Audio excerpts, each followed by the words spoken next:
everybody, it's Angel from Halo Inspirations. We give you inspirations to help you spread beauty and joy through your quilting journey. So glad that y'all stopped by. Happy Wednesday.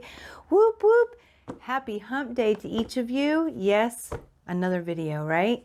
So as stated last week, this is the second video of Mitered Corners, and it's one method in the idea that it is machine binding all the way to get those pretty mitered corners. But I broke it down into two different ways, and you're going to see which one I am better at and which one not so much. And because of that, I do tend to machine bind anymore. Every blue moon I will do some hand binding because, you know, sometimes we just want to enjoy it. But sometimes I just need that quick, pretty finish. And so I've played around with a lot of different ideas, and these are my two favorites because there are so many ways to machine bind. But it's all about those corners this week. Again, it's all about those corners. Now I'm showing you binding with it because that's what it is, right? I mean, we are binding with mitered corners. We can all do this. All of us. And I am not doing a quilt anytime soon for a show. That's a completely different topic. So this is what I do for my gifts, my utilities, my utility quilts, my charity quilts. I'm giving you insight on what I do and what works. And I'm not boasting or bragging, but I really love my mitered corners. So if anything I can share with you to give you more information and help you get those pretty mitered corners, that's what I'm here for. So yeah, I've got two different ways. One is better than the other for me. You'll see it. We'll talk about that at the end. So let's go ahead and get this started. And I will tell you, last week's video, I actually put the binding on. It's the same method to put the binding on. So the initial beginning to get your binding on is exactly the same. Except one method, I put it on the top first, and the other method, I put it on the backing first. Those are the only differences as far as getting your binding on. So let's go ahead and get this started. Let me bring you in. See you soon. Okay, so with this first method, remember the dark gray is my front, and the green or the aqua is my back, okay? Yes, this is to help me remember to keep it in the center. Hopefully that improves from last week. And I will mention there are some days you shouldn't be sewing. So if you notice, I actually have two lines. First one wasn't a 1/4 inch, and it was important that I made sure it was in this circumstance. Number one, to get better stitching, but number two, I wanted to show you one of the methods I learned it from, I want to say it's APQS, how to trim a little bit so that you can get this a little bit flatter and a little bit prettier. And if you'll notice, let me bring this up just a little for you. There is a little triangle of fabric in there. Now, just in case you can't see this, I've taken a picture and blown it up because I really wanted y'all to be able to see that little tiny triangle. The first thing that you're going to want to do after you get your binding on, okay, and I put it on the exact same way that I showed you last week and the exact same way that I did it in the long version. Now, what you'll want to do is you want to take, and I don't know how well this is going to work with these little scissors, but I wanted it not to be too bulky for you. But you're going to want to take your scissors and cut to the seam, okay, in a way that will actually allow that triangle to be exposed. Okay, if you can see that, let me pull that in just a little. Let me get you focused. There. I hope you can see that better. You're going to want to push back all of the fabric out of the way, both your front, back, and the batting, and snip that corner off, okay? And so that will help it lay flatter and give you a better point. That is one way that you can cut some of this bulk out of your corners. Okay, I just trying to refocus here. One more time, close your eyes if it makes you nervous or a little bit nausea. Okay, now the next step is that we're going to start to push it back. And just like before, it is so important that you pay attention to where that fold is. This is exact same as last week. My fold is here. This is where it's more bulky. This side is underneath, so it's less bulky, and we want the opposite on the other side. So I'm going to take this side and fold it down, and then I'll take this side and fold that down. Okay, now I'm going to move this out of the way. Hopefully I remember where that little middle area is. Oh, and look, I got all kinds of bling now. Gotta love that. So we're going to push this side first with the bulk, and then this side. Now, I have talked about that I do actually press this particular method. There we go. That's pretty. That's really pretty, and I've got a lot of light. Let me see if this will help. Oh boy. There we are. You can see that really pretty miter. Okay. And then I'm going to clip it for right now because I'm going to show you what we do on the back side.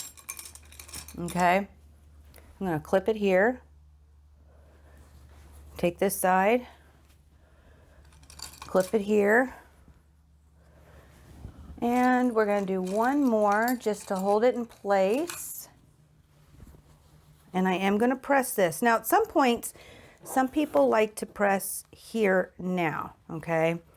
Kind of gives them a nice crisp area. I don't typically do this here either, but it is an option for you. Okay, I'm going to clip this down. Now I'm going to flip it over. Man, look at all that bling. That's some crazy bling right there. Let's see if I can clean some of that up real quick.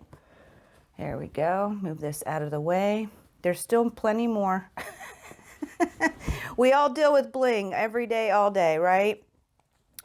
And it's the same situation where you can manipulate your corner, okay?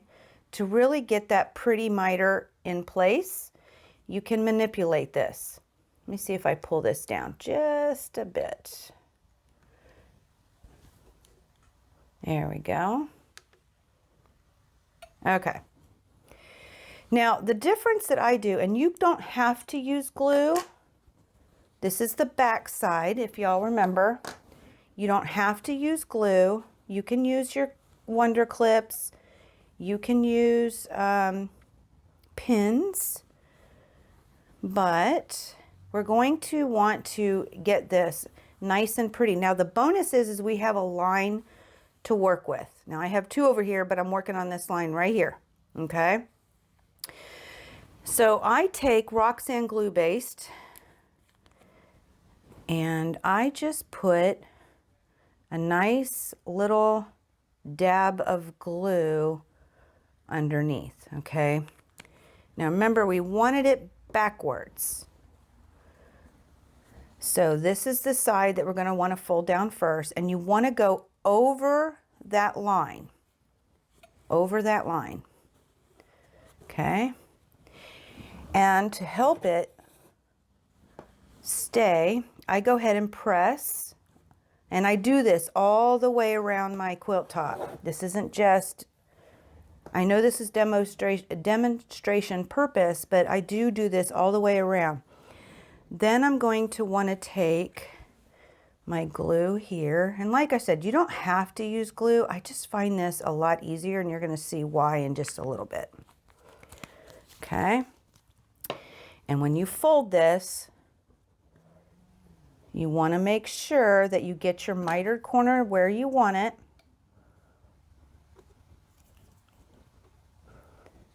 Making sure it's pretty.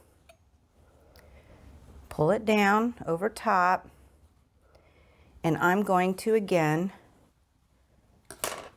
give it a nice press. Now, if you actually look at people's mitered areas or their binding, you're going to find that nobody really is perfect. Okay. But you can get it pretty. And doing this kind of a method will allow you to manipulate your fabric so that you do get a nice pretty miter. And you want to, again, go over that stitch line. Now you're going to see a difference between hand binding and machine binding, and I'm showing you two methods. Well, you want to try and get it straight, guys. That's the only thing that's really, really important, is you do want this to be straight, okay? There we go. As straight as you can. All right. Once you have, however you're going to do this, pin it, clip it, glue it, whatever you're going to do, okay? At this point, we're going to take it to the sewing machine, and we're going to stitch this down. And in this method, this is the back, okay? So it doesn't have to be absolutely gorgeous, pretty, perfect, anything like that. And if you really want to mess with that corner, I wouldn't worry about it too much, but you can get it nice and glued in spot just the way you like it. But we're going to take this to the sewing machine, and you can see I've got a nice beautiful miter there. And we're going to stitch in the ditch in this method. And this is why it's important that you go over the 1/4 inch line, because you want to hold this binding down. If you're not over it, when you go to stitch, you're not going to be holding anything down. Okay, you're just going to be stitching. So I'm going to take this with you, and I'm going to, hopefully, well, because the camera's in the way, but I'm going to stitch in the ditch, and I'm going to show you what to do at this corner. Okay, so let's go to the sewing machine. Now again, I am doing this in black thread, and in this method, now I'm going to talk about the thread choices and why I make them in these two different methods when you machine bind. And you're going to see it and understand what I'm talking about as we go along here. But this first way that I'm showing you, where you stitch in the ditch, I would actually use a thread that does match the binding, and you're going to see why. But again, I'm using black, so whenever I show you the back of the quilt, you're going to see why I say that. So I am going to stitch in the ditch as best as I can.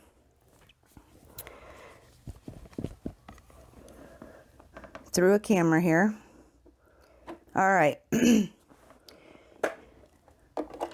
I'm all set up. I went ahead and did a hand wheel down because I want to be in that ditch, okay? And I would still back stitch to get it started. Boy, am I having a hard time seeing. Okay. Move this out of the way now that I've back stitched. It should hold.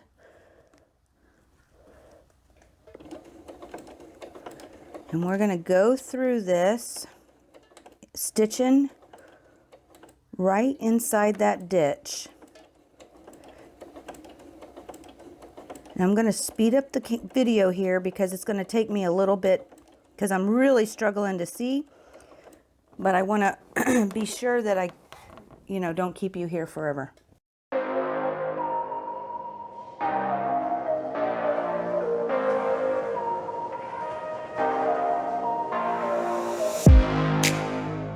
Okay, when I get down close to the corner, the idea is And yeah, I think you can see this.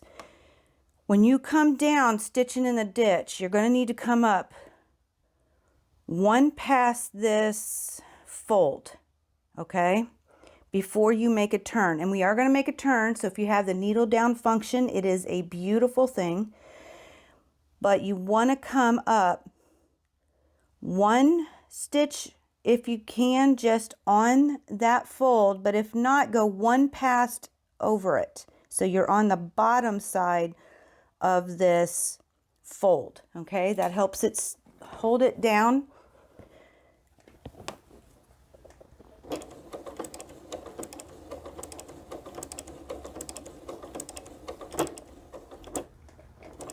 One stitch. I hope that was one stitch. It looks like it was, so I'm going to lift my presser foot.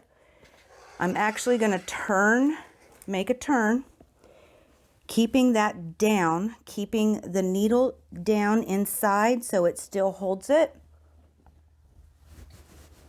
And you want to get back on track. So I'm going to do one stitch, two, however many it takes. There we go. Get this nice and straight and do the rest.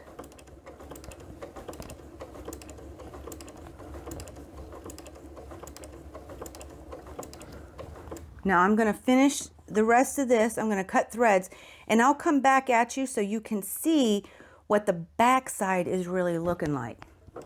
Okay, so here I am back at the my table here, and this is a gorgeous stitch right here. I got a little bit off, but not too bad, and it actually doesn't look too horrible at all. Now this side really doesn't matter about the color of stitching. I mean, it helps if you match it, of course, to the front maybe, but if you're actually stitching in the ditch, you're not supposed to see it. And if, in fact, because we went up a little bit, I don't know how well you'll be able to see, and that's the point, you're not going to be able to tell how far you went up, okay? But you go up and you hit that corner and then you come back. Now let's check the back out. All right. So when we have this, now you'll see, this is why you want to keep this nice and straight. This looks really good. I got a little lazy towards the end. This part actually isn't even stitched, so that's part of the reason why. But you can see why you'd want to keep your binding nice and straight. And this is what's going to happen on the back side. And of course we cut that corner right here, okay? And then we kept on stitching. Now, this is also why you want to match it to the binding. Matching it to the binding will help mask that. Now, something I do, like I did in the last video, I actually take needle and thread and I stitch down this fold, okay? This fold right here, I stitch it down. And I do it on both sides, just like I showed you guys that I did in the last video, and I hand stitched this fold together. I do it the exact same way. And if you've got this thread matching your binding, you're not going to see it. It's going to help hide those stitches, but it'll help keep it intact, and it'll give you even a prettier miter if that's what you're looking for. Okay, so again, back side. Okay, it looks really good. Now it would look better if this was matched, right? Okay, now what I'm going to do is I'm going to take you in. That was, we put it on the front side, flipped it over, glued it down, pinned it down, clamped it down, whatever you're going to do, and then turn it back over to the front and did a, what do you call this? Stitch in the ditch, okay? Second method of doing this, and you're going to see some differences. I did the exact same thing, except I started on the back side, okay? I originally stitched this down on the back, just like I've been showing you. There's my mitered corner. It actually looks gorgeous. This is the fold. This is the bottom of the fold is on this side. So we want to do it reversed. So it is. This is the bulk. I can't get under there because it's glued. But This is the side that's on the bottom. Most of the bulk's on this side. Most of the bulk is on this side, okay? So they are reversed still. But this time, this is our front. We pull that over. I glued it down. You can clamp it. You can pin it. You can do whatever you like. And we're now going to stitch on the front side because we always want the front to look prettier, right? So I put the binding on the back, flipped it over, glued it, pressed it, and you can use pins, clamps, whatever to hold it in place. And now we're going to stitch on the back side of this, okay? So I'm going to take this to the sewing machine, and in this situation, the thread I match to the quilting, okay? Now this is an old sandwich where I was trying to learn different motifs. It ain't the prettiest thing, but that was a learning curve, and it is what it is. And that's what will happen with you when you're starting to learn. It is a whole new world, but you just keep going and it'll work out. But this quilting is off-white, right? And I'm going to show you why I would match my thread to the quilting in this method, okay? So I'm going to take this to the sewing machine and show you how we actually sew this down. Okay, so here we are. Now I'm way far out and I don't actually have all this glued. Let me just come down. How about that? We don't need to go all the way out. This is all about the corners.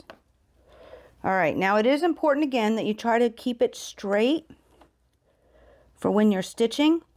Whoops. But what I'm actually going to do is I'm going to stitch. I'm looking for my little marker thing and I can't find, oh, here it is. Okay. I'm going to stitch right along this inside edge right along here, okay? And when I get down to this corner, I'm going to go one stitch over and then make a turn and just keep on stitching right along that edge, not on the back, or this will be the front, not on the top of the quilt, on the top, just on the inside of this edge, okay? All the way through. Now again, I would match the thread to the quilting, and it's my preference, and you're about to see why. So I'm going to lower, I'm actually going to lower this with my hand wheel because I'm looking to see how I'm going to line this up. That's not too bad. And whenever I go to sew this, I'm actually looking at my walking foot and how this fabric lies along. Where on this walking foot in this area does it actually line up? And I'm going to attempt to keep it along that area, okay? Keeping it nice and straight. I don't know how well I'll do, but it's always fun to have a challenge. Okay. Now I've only got one piece of string, so I'm probably going to get another nest, but I want you to understand this method and what the results are. Okay, so we're going to go ahead and start stitching, and I'm actually going to do a quick back stitch. And I left my table over here. You want to make sure your sewing area is clear. It helps keep everything straight. You're just going to sew along to the corner, just like I talked about.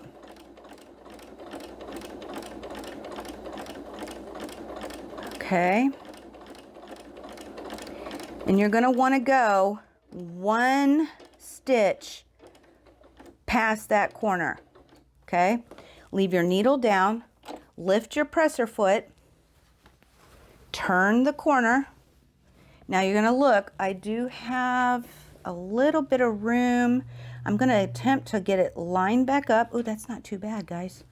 Oh yeah, I love it. Okay, so we're going to go back through, keeping this fabric lined up along this foot to again try to keep that stitching. Sorry, I hit the camera.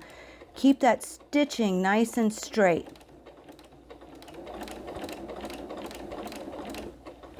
Okay.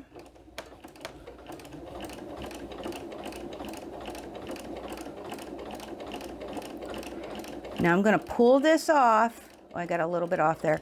We're going to pull it off, and I'm going to show you why I would match the thread to the quilting.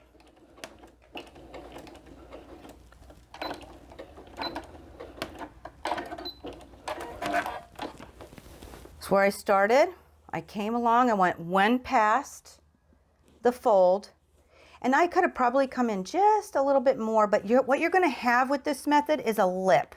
Now mine's glued down, but once you wash it, the glue comes out, and so you are going to have a little lip of fabric, and you can go a little bit further in opposed to what I did, okay? But let's see what happens on the back, okay? Now if I match this thread, it will match this quilting, okay? When I flip it over, this is exactly why I do that. Because it will be inside your quilt backing. This is the back, right? So if I had this lined up and it was on the backing and not on the binding, by putting the same color as the quilting, it would look like it was part of the quilting and it was part of the design, okay? And that's the method that I choose to do when I do it this way, which isn't very often. I usually do the stitch in the ditch now because I think it looks nicer and it hides threads matching to the binding so much easier. But I wanted to show you the two different ways and why they're done like this. The front, which, you know, if you would have come in a little bit more, you would have been closer to the edge, okay? And this corner would have been a little bit closer. And then when you came down, it'd be a little bit closer. But this isn't the end of the world, okay? It really isn't. And it would look just fine matching it to the quilting thread opposed to the fabric, okay? So this method, as a recap, this second method, I stitched on the binding, the original stitch. I put it on the back. I flipped it over, making sure that my corner was vice versa, okay? And I went along the edge as straight as I could, okay, to tack it down. And again, I would hand stitch these corners to help them look even better. I mean, I gotta tell y'all, that's a gorgeous, absolutely gorgeous mitered corner. Super loving that, okay? But I would still hand stitch it. Now, you don't have to, okay? This side is just fine. This is where we originally stitched. This is tacking it down, so going over it keeps that fold in place, and then stitch again. The first method I showed you, we stitched it first on the top, folded it over to the back, tacked it down, whether with pins, clips, or whatever, making sure your fold is vice versa for the bulk, okay? What part's on top, and then we simply stitched in the ditch. I mean, you got to admit, see, this is why I like this method. In my opinion, that looks a lot better than this. Okay, even if I would have gone further up and had a nice little decorative edge, it's just my opinion. I feel like this looks better. And yes, I'm still going to have a lip, okay? But it's going to be on the back, number one. And this stitching right here is going to match my binding. So it won't be the black that you see, okay? In this particular situation. But that's my favorite method. That's the one I prefer to do when I'm doing that. Second method, match the thread to the backing. First method, match the thread to the binding so that that stitch is more hard to see. Okay? So there you have it. Let me come back at you in just a sec. Okay, so there were two methods to do machine quilting. Now I wanted to add a couple of things here at the end. First of all, and now y'all know, you know which method I'm better at, and it's the stitch in the ditch, which is actually what I did my bookshelf quilt in that we did last summer in the adventure that we had with that. That was so much fun. If you're interested in bookshelf quilts, there is a series that I did with Vicki Holloway of My Creative Corner 3 that you can totally check out. Link I'll put here. But I'm going to throw some pictures up so you can actually see. And I was still relatively new with it. I've done it a couple of times, but it gets better and better, just like everything else in quilting. And it turned out phenomenal. I absolutely love that method, and it's much better. Now, as far as that second method that I showed you, when you put it on to the back first and then add it to the front, one of the things I started doing was instead of trying to line it up, which, by the way, what not to do, don't have a camera in your face when you're trying to do something like that. It don't work well. But I started off doing it, instead of lining it up along the edge like I showed you, I actually did a 1/4 inch because, you know, that's how we sewed, right? Was a 1/4 inch in. So from the top, I'd line up a 1/4 inch and sew it. And then I ended up going to 3/4 if I had that much binding, somewhere in between. I played a lot with it. And what I found was some of the times when I was stitching, it would climb up on top of the binding on this side.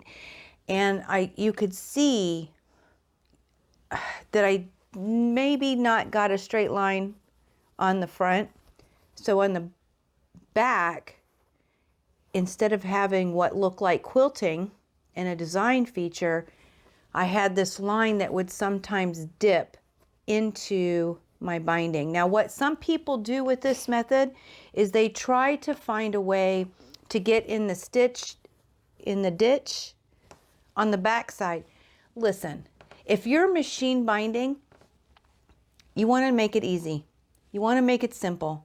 You want to make it look good, but you don't want enough headache that you're ripping seams and starting all over. Now, you'll have to experiment with that, because lining up on, you know, some sort of, instead of lining up on the inside where the fold is and lining up along the outside may work better for you.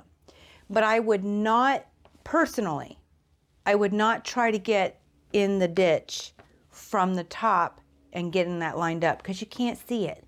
And you just may be creating more headaches for yourself. It's supposed to be easy. It's supposed to be fun. It's supposed to finish your quilt without having to hand stitch and making it look good, right?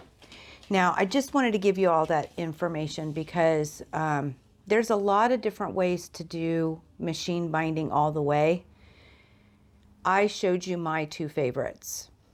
And you can now see out of those 2, which one I prefer. And it's that stitch in the ditch from the front. Because I just think it just really creates a beautiful front. Your corners look beautiful. Yes, I have a lip, but I think it adds character. And the stitching, as long as you match to the binding, everything looks beautiful. So that's mitered corners. And trust me, number 1, make sure your folds are opposite front and back. That helps immensely. If you feel like you need to cut some bulk, I gave you an idea behind that. I generally don't. I don't find it necessary. I do like to poke and get those nice and pretty, but I just don't feel like there's enough there and that need to call for it. But a lot of people do prefer to do that. So I wanted to share that with you, but just make sure your folds are opposite of each other, and don't be afraid to manipulate the fabric to make your corners just the way that you want them. Fabric is breathable, shiftable, movable. We can do what we want them to do. Get it situated and get it stitched. You'll be happier. And your corners will come out. I promise. They'll come out. Just takes a little patience, time, thinking, and some focus stitching without a camera. But so that is the 2 weeks, and I hope that you have found value in this. That's the goal. I wanted to give you some information, even if it's something that you'll realize, oh, I don't want to do that, or oh, I might try that. But just an arsenal of information so that you can make your own educated decision on how you want to attempt to stitch your binding down and get those pretty mitered corners. No matter which way you do, all your corners can be pretty, truly. But I will be there. Now, last week I was ill. So for those of you who follow me on Facebook, you realize that I did cancel, and I waited till the last minute to do it because I wasn't able to show up. So I'm feeling much better. Everything's on the up and up. So I will be there today, 3 p.m. Eastern Daylight Time of the United States. I'll be there for any live quilting and answers. And I'm going to wrap up both weeks into the same quilting and answer session, because sometimes I add stuff that I wish I would have talked about more after I do some editing. I realize there's some things I might needed to say. So sometimes I add a little more into those videos. And then, of course, I'm there for any questions, any comments, any suggestions, and just some chit chat about quilting, because you all know we all love quilting. And this is a community. We work together to get the finished products that we absolutely love. And it takes all of us together to get it done sometimes. So that's what that's there for. Link for that is down below. I am still attaching the binding calculator this week. It is absolutely free. You just go to the link and let me know that you want it, and it'll get sent to you. And that way you know how much yardage you may need for any size quilt for your binding. So that's there for you. Don't hesitate to grab it. I do have it set up right now where you don't have to join the newsletter to get the free binding calculator or anything that I talk about like this.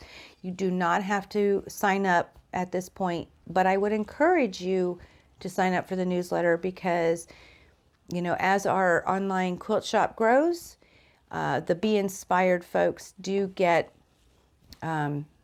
tips, tricks, ideas, inspiration, which is a huge one, and discount codes that maybe the public doesn't receive. So I encourage you to sign up for that, because you never know if there's something, you can get something off, right? I mean, we all love a deal, especially as quilters.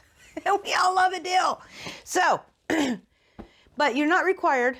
You can just let me know that you want it, and I'll send it to you without any hesitation, because that's the bottom line. That's why we do what we do, is to inspire you and to give you some resources to help your inspiration grow and to help you through your quilting journey spread beauty and joy, because that truly is what we all do as quilters. Spread beauty and joy in a world and make this world a better place. And we want to walk alongside of you and help in any way that we can to give you that inspiration so that you will spread more beauty and joy, because you're amazing and we believe in that, and we believe in you. So that's it for this week. Next week is a little educational, and there's not going to be any sewing involved, but I'm going to talk about batting. I am. And you all know me. I can talk up an arm, and oh gosh, I could talk an arm about batting, but I'm going to try to keep it concise. But it is going to be about batting. So if you are wondering about different kinds of batting, or what's the best batting, or what batting should I buy, or what company. Now, I'm a little biased. I have two that I use, and so those are the two I'm going to talk about. More on one right now, but you'll understand next week. It will definitely give you more information for your arsenal of resources to make good decisions in your quilting journey. So look forward to seeing y'all next week. Look forward to seeing you today at 3 p.m. Eastern Daylight Time. And I hope that you come on board in the Creative Kingdom, which is our personal community, private community group. We'd love to have you in there too. Love to see what creations you do. And of course, there is a vast amount of different quilters in there who are, oh my gosh, they're absolutely wonderful. I mean, they are a huge asset to all of us. And I hope that you come on board and meet some of those people because they're absolutely wonderful. So look forward to seeing you in Creative Kingdom. Look forward to seeing you today at 3 p.m. And grab that binding calculator. But until next week, guys, thank you all for stopping by. I love having you in my sewing room and getting to chit chat. I look forward to the day when we can chit chat like I can see you and you can see me. But until then, may y'all continue to be inspired, productive, and joyful. Know that Halo Inspirations believes in you in every step of the way. And never stop making your dreams in quilting come true. I love y'all. Happy quilting. See you soon.